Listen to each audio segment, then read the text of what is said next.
on the tour comes in areas, and every year I could enjoy it. It was a huge night out, and in my drunken stupor, I actually hit my groin on one of those chunky bollards. But as it turned out, it actually wasn't a bollard at all. I was sexually assaulted by Brad Giroux. I know it might sound strange to say it, but if I had the choice between keeping Cameron Smith or Augusto Pinochet in power, I'd still lean with Pinochet. The trio would have to be Craig Gower, Jason Moody, and Sam Obst. Because I just can't see another three players fitting in musically with Craig McLaughlin and Check 1-2. Hello and welcome to another exciting episode of The Voluntary Tackle, the only NRL podcast praying for an end to this horrendous bushfire crisis once and for all. Except for Rolf Harris's house. That can burn. I'm your host, Eamon Brown, and today on the show we'll be talking Latrell Mitchell, Brodie Croft, plus we get down and dirty with the Newcastle Knights. We'll try to find out how they're going to go in 2020. But first, I'm joined in the KGB stronghold by the only man who takes his health so seriously that he now only drinks the milk from his own lactating nipples. Of course, I refer to Xander Risotto. How are you, mate? It's actually a medical condition there. So this isn't with intent? No. But Okay. I'm not one for waste. Oh, well, I'm very happy to hear that. How do you make the nipples lactate, mate, being a male? It's spontaneous, actually. It happens to about 2% of the population. It's one of Right. a lucky few. That's quite high, to be honest. I thought it would be lower than that. I've got no idea, actually. Just making it up as I go. I'm naturally curious about this area, as I am with a lot of sort of bodily ailments.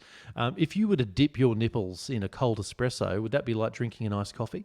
No. Well, I'm glad we got to the bottom of that. Dispense of this amazing champagne banter, Xander, just once and for all. But no, look, just when we thought this saga had ended, Xander, we need to start the show, and I think it'll be the last time. We're going to put a cap on this. The last time we talk about one Latrell Mitchell, because it looks as though things have finally been wrapped up with a nice little bow. That's because the Roosters have put out a release, Xander, saying that he's not welcome at training. There's no home at the inn. You can fuck off. Assume that I'm sort of reading between the lines there. They didn't use the word fuck off or any kind of Bethlehem reference, but that was kind of what they were saying loud and clear. It was a fairly Spartan response, I thought, when actually reading it. There wasn't generally much vitriol in it, but it was pretty matter of fact. So It was straight to the point, wasn't it? I can kind of sense that some of those undertones were maybe intended. I think the wording was he's excused from turning up to training, which is not what you want to hear when you're signed to Granted a club. leave, I believe it was. Granted leave, Yeah, there you go. yeah. So, for example, if we were going to our respective jobs and our employer said, well, you're excused from turning up, you're granted leave from the office, you'd probably think your job's in danger. Yeah, if you hadn't applied for that leave. No, exactly. If it just came all of a sudden, although in this case it clearly hasn't, there's been a lot of steps leading up to this. So first question, before we delve into where we think he's going to go, because we have some pretty good ideas about that, let's start with the Sydney Roosters. Have they handled this situation correctly, do you think? Taking a firm stand on the Latrell Mitchell saga is the right thing to do? Well, I think they were just getting ahead of it, weren't they? I mean, when you think about it, coming back to training on Monday, people were going to cover it and they were going to notice if he wasn't there. So they needed to just basically make it clear that they were excusing him for the time being while he works things out. Yeah. So I think it was a proactive step, and I don't think it's anything more than that, frankly. What would they have said if they didn't do anything, didn't put out a release, and then he just didn't turn up to training? Because obviously there's a major falling out there. And the media are asking questions. What would the alternative answer be other than tackling it directly like this? They could always do the old Craig Gower approach. Yeah. When he exposed himself at the Coogee Hotel, they said he'd pulled a hammy. So you could, which was kind of true, except he was pulling something a little bit further up. But I don't know if that's something a road that the Roosters would want to go down or not. I'm actually quite happy that we have tackled it directly. I think it would have just led to more speculation because it's such an easy go-to advice. Oh, he's got an injury. He's working on pre-season somehow. That's right. Running too fast when he was at home in Taree doing something. That's right. No, I don't think it would have. I think it would have just created more momentum. Whereas I don't. Since they said he's been excused from training, there hasn't really been much reported on it, and it's probably killed the story to an extent. Whereas if they hadn't, he'd have been a notable absentee, and it would have been speculated on. Then they would have come out and said that, and people would have probably added more fuel to it by saying, well, this wasn't a planned thing because they didn't announce it. Yeah. So they've killed it stone dead, Yeah. a bit like Latrell Mitchell's career now. It's been killed stone dead, although not completely. It is on life support, Xander, because it appears as though, and there is shades of George Costanza about this. Obviously, Latrell, he held out for a much bigger price. We offered him a generous $800 and something thousand a year contract. He goes, no, I'm worth $1 million plus. Shopped himself around. No one was interested, as it turned out. Well, no, the virtually Tigers one. were interested. They Well- offered him everything he asked for. This is true, actually, but that's the Tigers. They're a bit like a jilted girlfriend. They've come on too strong, and there's no way you want to go there because you don't know if you're going to end up with daggers in your back, a bit like Robbie Farah. Yeah, but if he's going to Souths, he could well end up with daggers in his back, right? True, but Wayne Bennett doesn't have the requisite thrust to kill you because he's so old. Just break the skin. But that's right. But it does have that Costanza feel because from what we can tell, he looks like he's going to be playing for a vastly reduced price this year at South Sydney. I'm hearing reports of $400,000 a year. Yeah. So he's held out for half the price. Yeah, well, that's exactly right. I mean, I suppose in fairness, he'd have been playing the final year of his contract at the Roosters on $400,000, so he's just getting what he was already being paid. But he could have gone directly to $1 million at Wests if he was, as he claimed, looking to look after his family and get the best deal possible and play fullback. Whereas it doesn't actually appear as if fullback is a guarantee from at Souths anyway. No, far from. And with their contracts, he's taking a huge gamble, and I think Andrew Webster had put it in the Nine press. He's assuming they're going to shuffle players around for him and make space to pay him what he wants by 2021.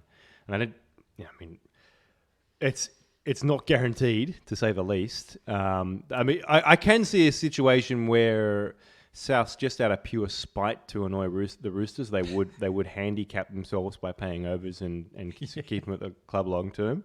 A bit like a hostage. Yeah, but then again, Wayne Bennett isn't that type of guy, so... No, well, I mean, it's hard to figure out sometimes Wayne Bennett's mindset, other than the fact that he's definitely a filthy liar, because he 100% has Latrell Mitchell in the club's plans, and only a couple of weeks ago said categorically that he's not going to Souths. But that looks as though that it will be the case. As you said, I'm pretty sure the game plan for Mitchell will be play for a reduced price this year with the intent to get a really lucrative extension from 2021. Do you see that working out for him? Do you think, because at the moment, this is the I guess the question mark I have, his form took a massive downturn, I think, even though he won the comp, when you compare it to the previous year in 2018. It was patchy, and I think that's Patchy's charitable, I think. Yeah, I mean, there were definitely moments of sheer brilliance. I mean, that flick pass in the grand final, clearly pivotal. I know, and I'm glad he turned up in that game. So, I think Patchy's a fair response, and given what we now know, he was, dumped the manager at the beginning of the year, entered into strained relations with his new manager. Was it Wade Rushton through the middle of the year? Yeah, he's had 3 managers in 9 months or something. So, I mean, you got to wonder what's going on, why he's had so much trouble with managers. I mean, what the story is there. It's a bit odd. I mean, it's not unheard of, but, I mean... Do you know what I love? Out of that story, the bit that I've gleaned that I've fallen the most in love with is the fact he has 3 managers. These are people that you pay to advise you. And in between all of that, he's managed to get advised by Anthony Mundine at the same time.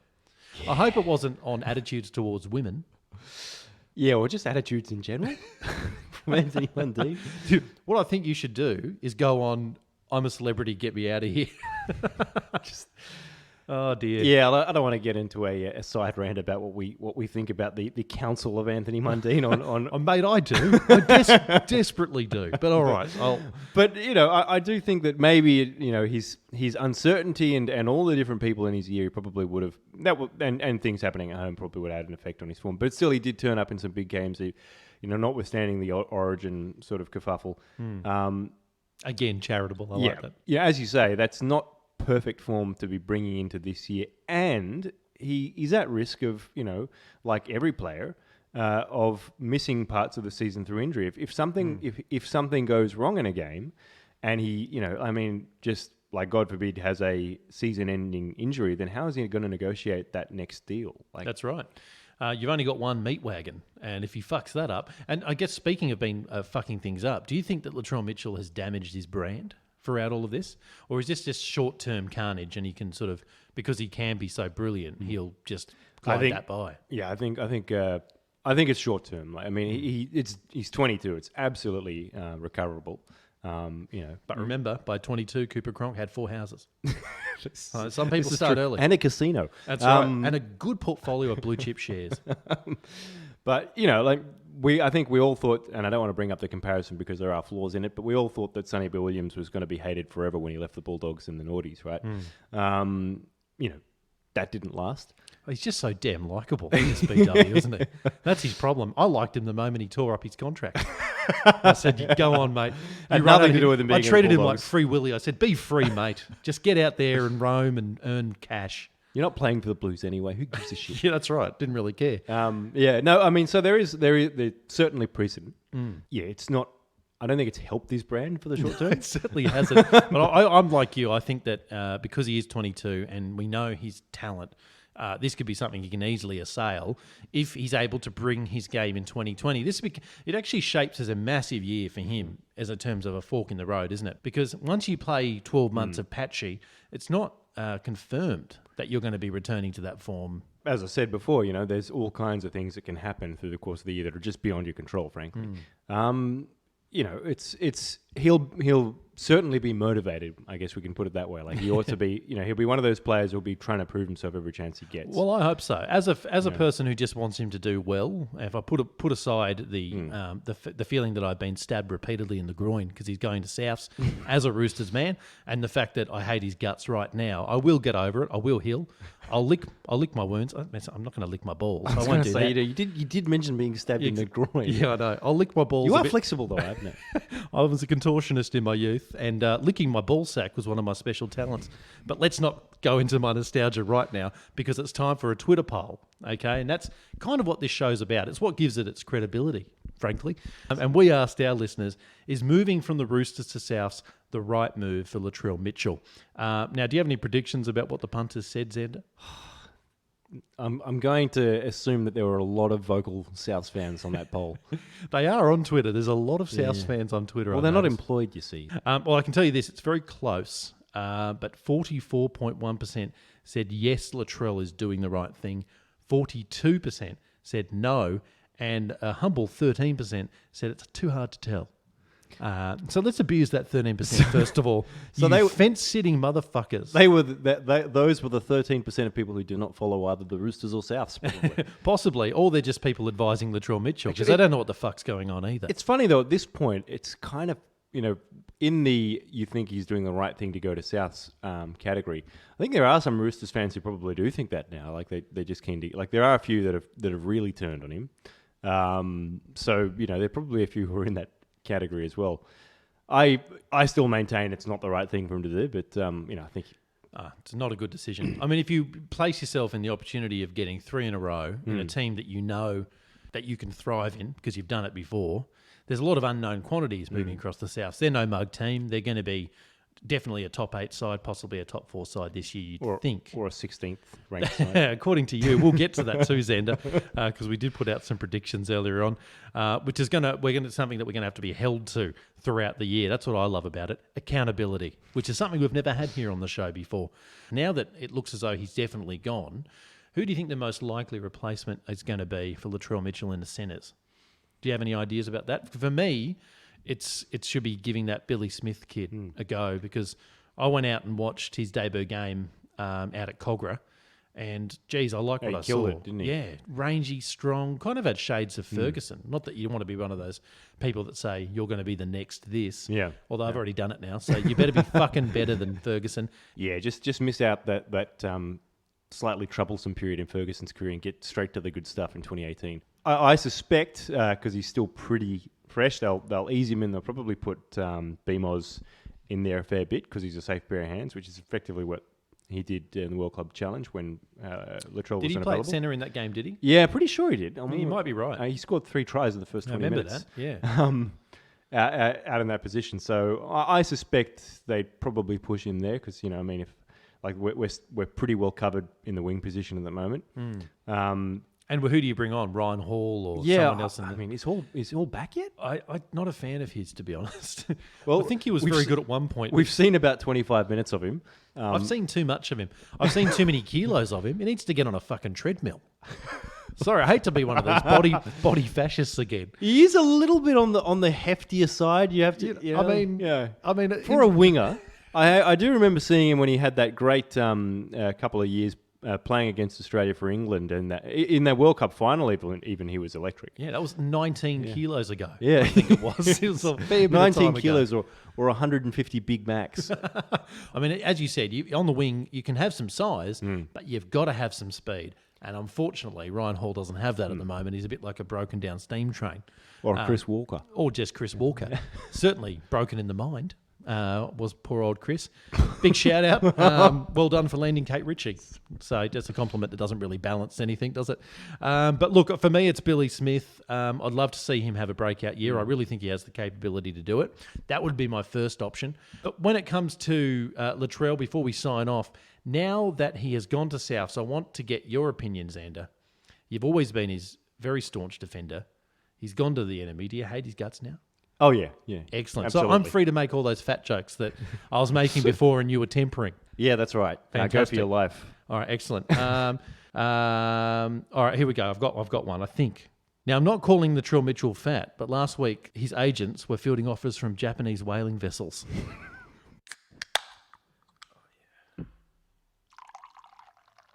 Welcome back to the Voluntary Tackle. We're talking Brodie Croft, which is very random. I don't think we've ever even mentioned his name on the podcast before. But I guess to be fair to him, he wasn't really playing a lot of footy last year, Xander. That's because he wasn't getting a lot of love down there at the Melbourne Storm. Sort of rumours and innuendo that he might have had a bit of a personality conflict with one Cameron Smith. Didn't like the style of halfback he was. Now, this is a kid who had huge raps on him in the Queensland Cup. Came into first grade with a big bang, actually. In fact, he had an amazing game during the Origin period a couple of seasons ago, where unfortunately he sunk the tricolours with a magical field goal. I didn't think it was magical at the time. I thought it was fucking shit, especially because I had a big multi riding on it.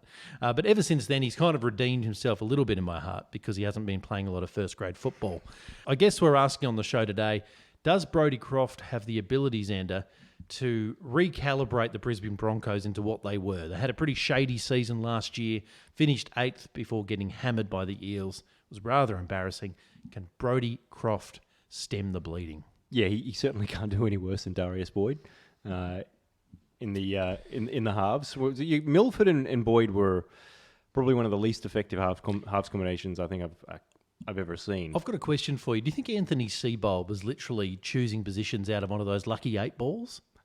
Because the idea of putting Darius Boyd, who had already struggled for form for 2 or 3 years, wasn't cutting it at fullback. You went, let's just make him a 6. Yeah, it's an odd one, right? Usually you shift a fullback to 5'8", when maybe they're just losing a little bit of pace, but they're still, they're probably getting better in a bit more time. Yeah, usually they're on the up. Yeah. You think of your Darren Lockyers, for example, moved into 6 and he had that was the apex of his career. Yeah, it was an experiment. They wanted to see if it would work, but he was incredibly successful. I can still remember it being quite a controversial decision. Why would you shift such an effective fullback to 5'8"? But he had such clear talents in passing and kicking and vision.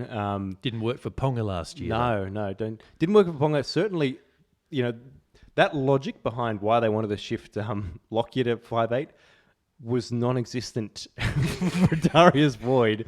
And I don't know if logic and Ponga to 6 can really be mentioned in the same sentence. No, they shouldn't be mentioned in the same breath. He like on paper he has a good passing game and some of those things, but really no reading of the game as far as I can tell. He's just an electric sort of like ad-lib player. Are you talking about Ponga now? Yeah. Yeah, right, just to be clear. Yeah, just to be clear. Electric and not a term I would associate with Darius Boyd. No, unless you're going to strap him to the chair, which I think a lot of Brisbane Bronco fans would absolutely love right now. Douse him in some salt water and put some electrodes on his nipples and give him a damn good zapping. Which I'm pretty sure in Brisbane is still legal. I don't know why. I'm still thinking of your lactating nipples. Hopefully that doesn't make you too uncomfortable, Xander. But back to Brodie Croft. This is the big thing, and I think his reputation as a player, as a playmaker, took a lot of hits last year. Everyone thought he was going to be the logical replacement for Cooper Cronk. It didn't work out that way. But it is an interesting dynamic down there in the Melbourne Storm. You have an institution in Cameron Smith who... It's not an unusual relationship that he has with the coach. I think he has more say and sway down there that any other player would have at another club, for example. I think they talk about tactical selections, Craig Bellamy and Cameron Smith. So he's almost a sort of surrogate coach in a weird way. So if you fall out of favour with Cameron Smith, I think that means it's curtains for you. And I think there have been previous examples of that. So maybe I'm willing to cut Brodie Croft some slack for last year. I saw a lot of good things when he first burst into the game. So I have this weird feeling that with a team like Brisbane, who have a really great up-and-coming forward pack, they desperately need a half because they've been operating last year virtually without one through bad selections and injury. To me, this could be his year. And I know that a lot of people are going to disagree with me. In fact, we'll go to the numbers in a moment. People think he's cactus. He's not going to offer anything of value at all for the Brisbane Broncos. For me, I think it's a great move. What are your thoughts? Yeah, it's an interesting one because he wasn't, he was judged harshly in the context of a very high standard Melbourne Storm system. Absolutely. Right? Yeah. So I think that's something that you kind of forget is that, Imagine taking Cronk's jersey. Yeah, and that's the position he was. Yeah, that's the other thing. He's trying to take Cronk's jersey in a very efficient machine that like rarely splatters. So it's difficult to take the reins and perform, as a guy who's basically just out of Queensland Cup, more or less. Yeah, right. And it happens, right? I think poor old Daniel Wagon took Wally Lewis's 5'8" jersey for Queensland. I mean, that was never going to happen. They did it for fun. But I see what you're saying. There's a lot of expectation. The weight of expectation about taking that 7 jersey would have been huge. Yeah, and I mean, frankly, it'll be interesting to see the contrast having to operate in that environment and then going to play alongside a guy like Anthony Milford. I think he'll probably shine in comparison. At least he'll be awake, as you've said before. Partnering with Munster, Munster, had a stellar year. Whatever else you might say about just not for the Kangaroos. Just not for the Kangaroos, but he had an incredible year and has been in incredible form for a while. So it was. I guess always going to be tricky for him to really shine in that environment. And I don't know about the personal clashes or all that other kind of stuff, but I didn't think he was awful by any measure. And I could see that there was uncertainty because they kept chopping and changing around their halves. But he wasn't. He was certainly effective a lot of the time. I feel like the biggest indicator that there was something sour going on there was the fact that they put Hughes into the 7 jersey, who, by the way, is a fine player. He's more of a utility fullback / wing or something than anything else, maybe even hooker. But he's definitely not a halfback. He's not a halfback's bootlace. So the fact that they put him in sort of showed that they were willing, that the club wanted to go in another direction, regardless of the talent factor. He's not exactly breathing down your neck. We don't want you. Yeah. And it was a fairly clear sign. And, he's obviously exited the club now and he's gone to Brisbane. I think, like the bit of a symmetry with Latrell Mitchell, this could be a little bit of a I need to prove myself kind of moment for someone like Brodie Croft, who hasn't established himself really as a consistent NRL first grader, as Mitchell has. But I think he has a lot of talent to burn, and this could be a year where, just as a big fuck you to Bellamy and Smith, he comes out and has a big year, which is coincidental because if anyone has ever heard any interviews with Cameron Smith, he claims the reason that he's so good is because he's been trying to prove himself as a big fuck you to Brisbane Broncos for his entire career. Is that right? Who didn't pick him up on a contract. He said he was playing there with a group of players. Yeah. They all went on to become very successful at the Broncos, but they didn't want Cameron Smith. He was sort of an off-cut. Right. Which I'm sure they still routinely self-flagellate themselves for. A little bit like the Raiders turning down Craig Bellamy. I know, right? Yeah, and he went down. I mean, the Melbourne Storm were made up of a lot of off-cuts. Yeah. In fact, I think 70% of them were made from the Western Reds. Because that folded and they went over there. It's not an uncommon story, actually. The unwanted players from I guess major establishment teams coming out and kicking ass. I've seen it in union as well. Like it's not so much a story anymore because rugby's more or less dead here now. They're all off cuts. But they're like a giant sausage. More or less, it's just literally it is. They're all made of cow bladder. Rugby Australia right now could be adequately described as a meat grinder. But I remember reading in the early years of Super Rugby, the Brumbies, the Canberra side, were more successful than any other side, and they universally were generally rejects from New South Wales and Queensland. Yeah, right. And they were always out to prove that those guys were basically just the favourite sons that had no talent. Well, this is the very genesis of Origin, isn't it? Yeah, I mean, as you said, this story's not new, but on an individual basis, it is. I guess, especially in Australian culture, we love an underdog. We love the guy that has to triumph Unless they're over from adversity. Queensland. Unless I hate that story. I'd much prefer the Blues continue to dominate as they did before 1980. That would have been a better story for me. Not like the Mighty Ducks, just a great team that always wins. It would have been probably a less entertaining film. It wouldn't have been. It wouldn't have been a 3-act narrative, but it would have been good for me. There's no hero's journey there. I don't think. It's just Emilio Estevez fucking chicks. Them just kicking ass and impacting broads would make for a great movie. It's just a 20-year dynasty. It's Estevez fucking women for 20 years. Welcome back to the Voluntary Tackle. Now, we're talking Eamon's Thought Bubble. NRL broadcast, Sander, commentators in particular, there's a few that we don't like. Over the years, there's been poor old Matt Nable, who wasn't very good because he didn't know anyone's name. Who? Exactly. In fact, that's just the perfect indictment on the man himself. And so he was roundly executed, so he doesn't do it anymore. But we also have to put up the likes of Ray Hadley. I know you're fairly vocal about that, aren't you? That's all you need, isn't it? That sound. Basically. That's the sound of me pushing the mute button every time his commentary starts. That was the sound of your soul aching. My thought bubble for this particular show was a little bit around the technology sphere. Now, we know that this kind of technological capability exists, but essentially my idea is this. Is a commentary team we don't like, then we simply choose one that we do.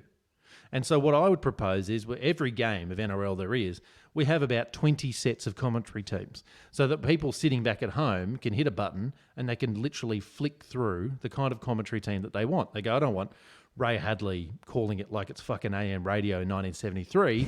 I'll go to someone I actually like. So, for example, I don't know, who's your favourite commentator? Warren Smith. Warren Smith. Yeah. I quite like Warren Smith too. So you could just, for every game, you'd flick through and go, cool, I'm going to take Warren Smith, provided Fox still have the rights, of course. Is there any kind of merit in what I'm saying, or am I completely off my tree again? Well, so they actually did have this on Fox years ago. Not precisely this, but a version of what you're talking about, where basically you had the option to turn off commentary altogether. I remember this. Yeah. I loved it. Yeah, you could turn it off and you can listen to a referee's mic instead. Okay, that's and interesting. I think that's how it worked. You could either just have the crowd, the commentators, or you could have like an on-field, mic where you just hear basically the calls of what's happening in the game, and that's it. Wow. So that'd be awesome to be able to choose any mic around the ground. They didn't give you that level of control, but you basically got those options, Like which was Brad Fittler's dressing room. Wow, there's a lot of moaning going on. just here. Well, I would have thought it was, you probably hear a lot of yoga instruction. Yeah, a lot of yoga, exactly. And Just downward-facing dog. Well, again, a lot of moaning going on, and a very quiet, gentle easterly breeze. Yes, that's right. So always taking you the were lead. a fan of that when that was in? Yeah, to be honest, I enjoy the commentary.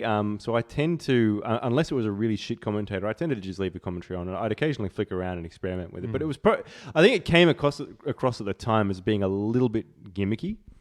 Do you know what I liked about it? Because I remember that distinctly. Because I didn't have Foxtel, so I was doing this when I was at mates' places, right? And going, fuck, can we just try it without the commentary? And what I really loved about it was this kind of just ambient sound of the game, and it really felt like you were there. It feels like, if there's anything that I would say that there would be, if you had a good ultra-high definition reel, like big TV, that it would have a benefit to bring back something like that, because it does feel like you're at the game. But back when they had it, you still had pretty shitty TVs, so you were watching it and listening to it like you're at the game, but just from really shitty seats. But see, everything's relative though, right? Because back in whatever it was, 2003, when it was around, or whatever it was, like that TV to me at the time was the best thing I've ever seen. Yeah, it was amazing. You hadn't seen ultra high def yet. Yeah, but it was an amazing TV, whereas an ultra high definition TV is like better than real life. It's ridiculous. Sometimes you see like the wrinkles on the referees, and you're like, I don't really want to see that. It's funny. I remember watching what was it? my first sort of high definition like NRL 360, one of those programs after never having had that before, and it was one of those moments where you're like, oh, this is actually a bit too much because of the playing, the actual games. Yeah, it's great to have the high definition; it's beautiful, but when they're in a 74-inch screen, you're seeing the face of like the talking heads of a footy commentary show. It gets a little bit creepy, and I remember distinctly noticing the amount of neck wrinkles on Brandy, and the amount of and you couldn't take your eyes off it. The amount of cake to make up, because I used to always think, he's kept himself well preserved for his age. He looks pretty young, but it was just the veneer of low resolution TV. But when you could see it up close, I'm like, Jesus, they've got duct tape keeping this guy together. He's about to fall to pieces. I love your language choice, by the way. He looks well preserved, like he's a corpse, like caked in formaldehyde. Because this was a guy who was running around and kicking ass in the 80s. I'm like, man, he's and he was sort of the back end of his career even then, and you're just thinking, well. He's definitely looked after himself. Well, I mean, he played it to the 90s, but whatever. So I remember just thinking, like, really noticing it with him in particular more than the others, because I always thought he looked really young, like a Michael J. Fox of rugby league. Yeah. But when you saw him on like high definition, and I haven't seen him on ultra high definition, thank God. But I just he looked more like the real Michael J. Fox. I just remember. Which is a problem. I agree with you, mate. In fact, the first time I got a great TV, I remember Kevin Campion was on, and there's a mug you never want to see up close in high detail because there are some things better left unseen. Yeah. So I completely understand that. But look, this idea, I do think it has legs. And I like the idea of the ambient sound, so that could be one option.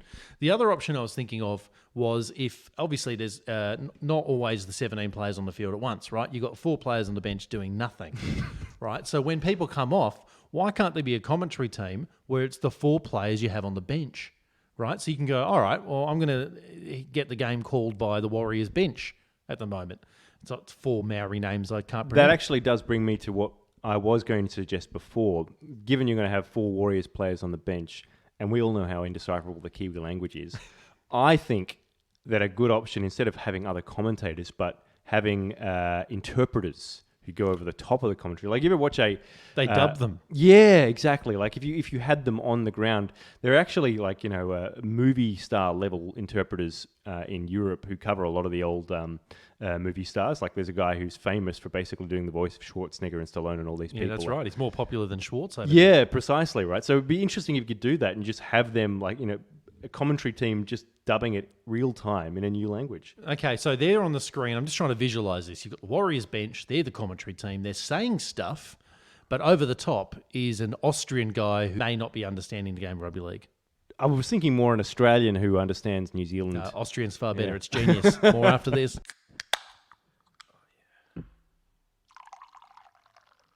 Welcome back to the Voluntary Tackle. We're playing the role of Nostradamus.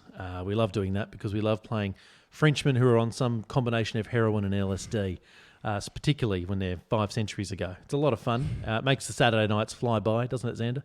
Depending on the concoction, I think. Yeah, it depends on what size of the cod piece.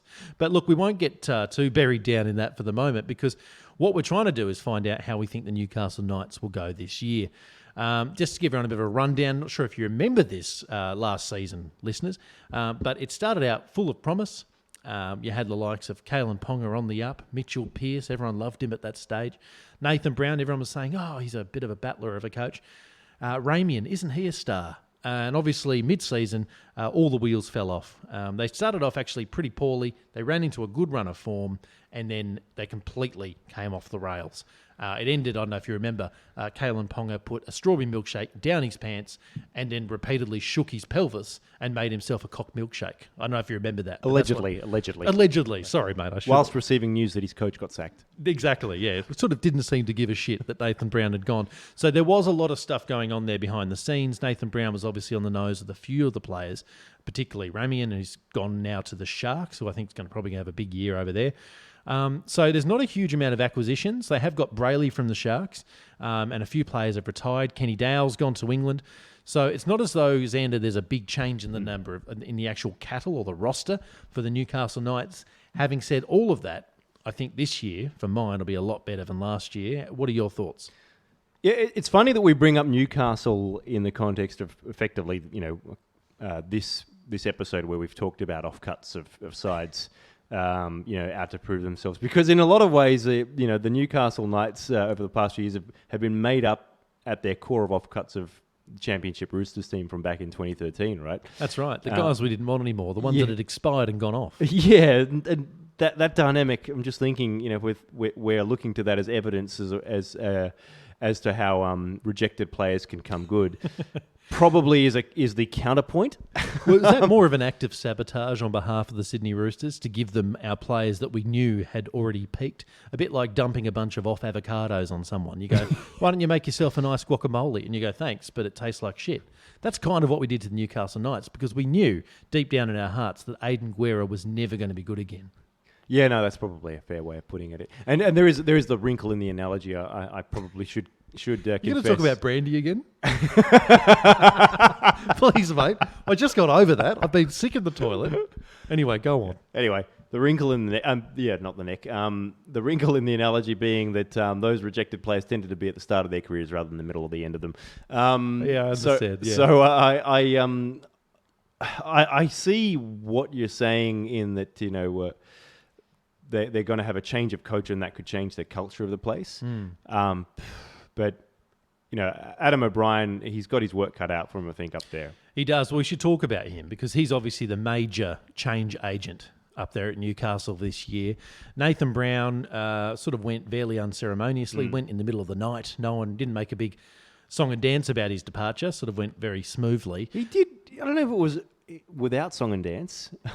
Look, to There some was, degree... there was a halftime interview where... Well, you know what? A little bit dramatic. He was probably... There was a lot of singing and dancing when he was there. Yeah. But when he finally jumped off the cliff, there wasn't a lot of fuss made about it, I think. Just a thud. Exactly. And I think that's sort of a Nathan Brown approach, to be honest, is that when it gets to the end, make it quick. I think that's what most of the Barley Nine said to the gunman moments before exiting this mortal coil. But look, we've got dark. We're going to go back to... That got really dark. We're going to get to Adam O'Brien very quickly. Now, on Adam O'Brien... Adam O'Brien's going to understand a lot about dark this season. That's right. Well, look, he has great pedigree. I mean, even though we've said he's an untested first-grade NRL coach, he's had a good look at the systems down at the Melbourne Storm, good look at the systems at the Sydney Roosters. He's been as an assistant role to arguably the two best coaches in the NRL at the moment. You couldn't get a better apprenticeship than that. To me, I mean... People speak very fondly of him. I think he is going to change the place. And I've never thought that the Newcastle Knights' problem has been a talent problem. I think it's been a cultural problem and a consistency issue. I think Adam O'Brien will iron those things out. I think there will be a big improvement from the Knights this year. So the question I have is Adam O'Brien the culture guy, though? Like, I mean, he transformed the Roosters' attack in 2019 to the point where, like on all the key stats, they were well up. It's sort of one of those things we kind of gloss over, but the Roosters actually did better in every category in 2019 than they did in 2018. They just happened to finish second because the Storm had a stellar regular season year. But is he... what the thing about the Roosters has been their culture has been built by Trent Robinson, and he is a notoriously culture-focused coach. I'm sure Adam O'Brien would have taken a lot of those lessons on board, but is he the guy to run that? Because I think it takes a slightly obsessive and charismatic personality. I'm just not sure. He's clearly a very bright and capable coach in a lot of ways, but I have question marks as to whether or not he brings those dimensions. It's funny you mentioned Robinson being charismatic, and I guess if you put Bellamy in that same category, that's actually one word I wouldn't necessarily apply to either of those men. They've got so many virtues, but charisma, especially Bellamy, doesn't strike me as particularly charismatic. They're not charismatic in the He's a long way from George Clooney. That's what I'm saying. Yeah, and they're not going to start a mass movement with their speeches, but they're notoriously well regarded by their players as almost father figures and mentors, right? So that's what I mean by charismatic. They're not charismatic in the political leader sense, but or even in the romantic sense. No. Do you think that Craig Bellamy, when he went out dating, for example, would bring the same kind of intensity as he does to coaching? You mean if his soup didn't get there on time? It's just an interesting message. I want fucking sex now! Do you think he did a bit of that? Well, that sounded really rapey. Me too, mate. I'd got the entire Bellamy family. I apologise. I love that I went to soup and you went to sex straight away, you know. I don't know why, mate. And sometimes they mix, if it's a nice chowder. Anyway, we won't go down I believe that that's a avenue. position. You might have a point there, mate, on the charisma front. And look, I think quite rightly what we've kind of alluded to here is that O'Brien is an untested quantity. We don't know that for sure, but we do know he's had an amazing apprenticeship. The two best coaches speak very highly of him. To me, that says a lot. And I have kept a bit of an eye on what the pre-season looks like there at the Newcastle Knights. I know this sounds like a bit of a cliched story, but it does look as though they're a happy mob. They're training well. There's been a lot of rhetoric about unity in particular. I've heard that a number of times from both Pearce and Ponga and Watson. So I just think that this could be a bit of a changing the guard moment. Having said all of that, Newcastle Knights does have a horrible history of making mincemeat of its coaches. Even the great Wayne Bennett wasn't particularly successful there. And not since Michael Hagan have they really experienced any success, Sanders. So, there's a lot of writing on the wall there that it's not a particularly easy city to coach. There's been a lot of ink spilled about that too, that they kind of go up there and they're the only show in town. And so it actually allows them a bit of freedom and takes the pressure off them, which in some ways is good, but in other ways maybe it's not ideal. Are they going to miss Kenny Dowell? He's gone. He's doing lines over in the UK now. He's doing a completely different type of cocaine. Good luck to him. I think I hear it's better over there. I think they will miss him. Kenny Dowell, he definitely didn't have his best years at the Knights, but he wasn't bad by any means. No, I actually quite liked him. I think he was still probably undervalued, to be honest. He had those horrible hands. That was the only issue with Kenny Dowell. Yeah, occasionally. One in 19 games, he would hand to the opposition single-handedly. It wasn't one brain explosion, it was a succession of brain explosions. It's like Ferguson had that same problem for a while, and then all of a sudden he fixed it. Yeah, exactly. He just goes, I'm good now. It was like he got glue on his hands 1 year, and you're like, well, shit, you're not dropping the ball anymore. I know, and then we won the comp. It was good times. Now, in terms of churn, there's not a lot at the Newcastle Knights. We've already mentioned Kenny Dowell. There's a few players that have moved on. I think Guerra's moved on.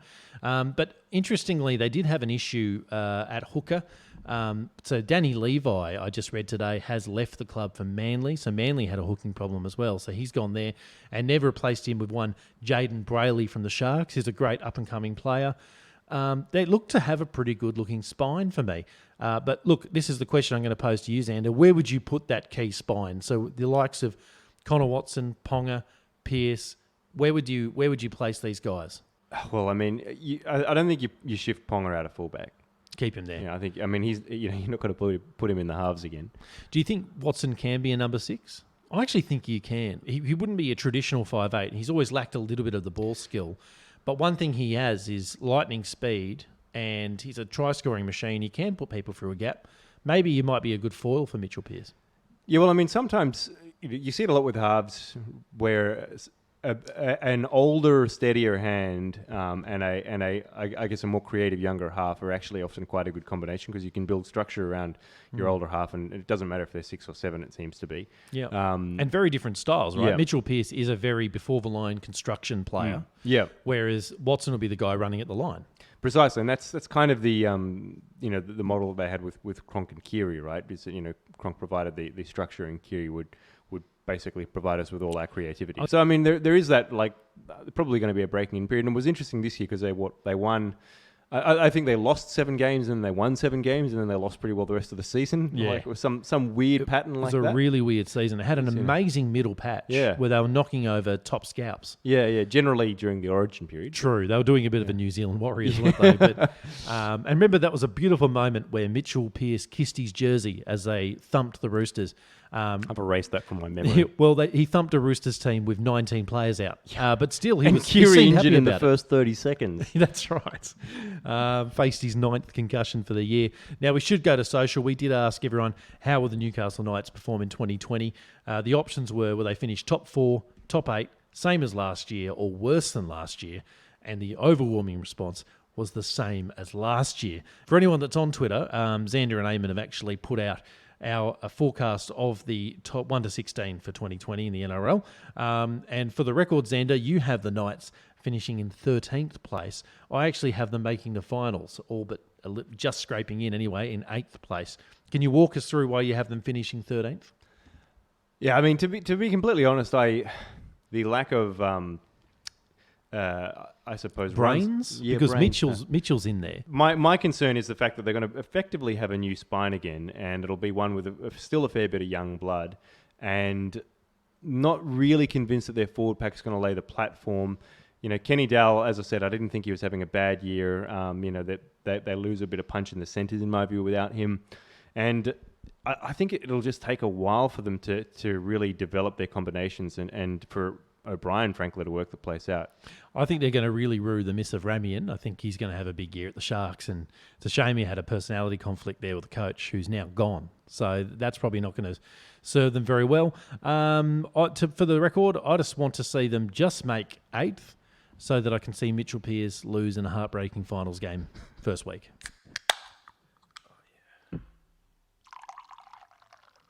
Well, that brings us into the end of the show, Xander. Our first show for 2020, by the way. Happy New Year. It's a weird thing to sort of bid you at the very end of the show. It's traditional to do that at the beginning of the show, but I haven't said it to you yet, so Happy New Year, Xander. And a quick question, has anyone ever come up to you and said, wow, I think it's going to be a visionary year this year? Because I tell you, I've had 4 people say it to me, and it gives me the shits. A visionary year? As in 2020 vision. Oh. Who are these cunts, honestly? I genuinely didn't get that. You had to really spell it out for me. But no, nobody's said a 2020 vision year to me. Well, I did want to wish you that on that note, and it is our first show of the season. We will be ripping through these as consistently as we can. We want to be the only NRL podcast taking the off-season more seriously than the on-season, which is something we've done historically very well, haven't we, Xander? Yeah, I'm looking forward to getting back to the break once the season starts. Yeah, round 1 we'll have a good layoff. I'm really looking forward to that because this off-season is fucking killing me. But you can keep up with the show on Twitter. We are at the handle @VoluntaryTackle. We have some initial social profiles set up on Facebook and Instagram. Promise to do something with those soon. We haven't done anything just yet. You can also follow us on different platforms. You can get us on Stitcher, Apple Podcasts. I think we're on Google Play. And I think at the moment we're also playing on Scott Morrison's next Hawaiian trip exclusively. So we're very happy about that. So until next time, just do what 500,000 koalas would do and get horribly burnt en masse. See you next time. Oh, that's awful.